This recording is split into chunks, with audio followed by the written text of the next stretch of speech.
Hi guys, welcome back to my channel. In this week's video, I'll be going through my top 5 design tips to designing your kitchen. Tip number 1 is the layout. The layout is a really important aspect of designing your kitchen.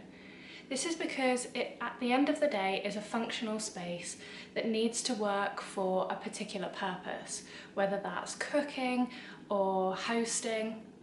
This space needs to be somewhere that actually works for your needs. When creating the layout of your kitchen, you need to think about the flow between 3 particular aspects. Number 1 is your sink.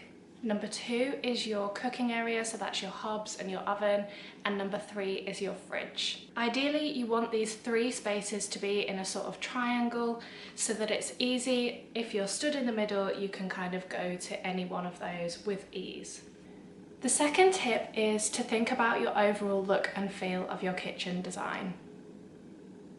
We are just about to embark on fitting a new kitchen in our home, and for me, I particularly want to make our kitchen feel the way that it feels when you walk into a Victorian stately home. There's something about the copper pans and the lovely Aga and sort of feature range that just makes me feel really homely, and that's something that I'm really keen to try and capture when designing our kitchen. If you're about to embark on designing your own kitchen, I would suggest having a good look through lots of sources of inspiration, places like Pinterest or magazines, and really think about how you want your kitchen to look and feel. Don't be afraid to be ambitious with your design, particularly when you're just looking at creating mood boards. It's something that you can always try and do on a smaller scale or on a smaller budget if required. The next tip is to think about your colour scheme. This is a really important thing to think about, not only because of the huge investment of money, but because your kitchen is something that's going to be around probably for the next 10 to 15 years. If you are a huge fan of colour and you have colour running all the way through your home, then by all means go ahead and stick with that overall design of your home and incorporate that into your kitchen as well. But if you're like me and you prefer a slightly neutral scheme that you can pair colours with, then I would definitely recommend that you stick with a neutral scheme, and that doesn't have to be creams or beiges. It can also be like soft greens or softer blues, so it doesn't have to be bland, but it can just be something that is a good neutral base for you to work with. My next design tip is to think really carefully about your appliances. So one of the appliances in particular that is a little bit of a bugbear of mine is the kettle.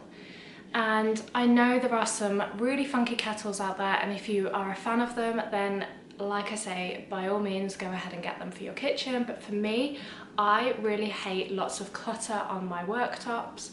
So there are appliances like the slow cooker and things that I always keep away unless I'm using them. But obviously, for obvious reasons, the kettle stays out on show. When we are embarking on designing our new kitchen, then it's something that I really want to incorporate is one of the hot taps that basically eliminates the need of a kettle. So you are able to get instant hot water out of your tap, and yeah, that's just something that personally for me I really want to incorporate into my design. Another thing to consider is whether you want some of your other appliances on show, like your fridge freezer. For us personally, it doesn't really make sense to make the investment on having it put away and built in, so we are just going to keep ours on show and design around that, and that for me is fine. But if it's something that you want to do, you don't want to see the fridge, then definitely make sure that you consider to have a built-in fridge freezer. My next design tip is to think about your storage, and in particular a little bit of clever storage. If you're like me and you don't like to have your appliances on show, things like your toaster and your kettle, then Incorporate some storage that's easy to access, it's close to where you would make cups of tea, coffee, but it enables you to just shut away all your appliances and keep your worktops clear. So those are my top 5 design tips when you're designing your kitchen. Let me know which one is your favourite, or if you have any particular design tips that you've seen that you really like to incorporate into your kitchen design. If you liked this video, don't forget to subscribe and hit the like button.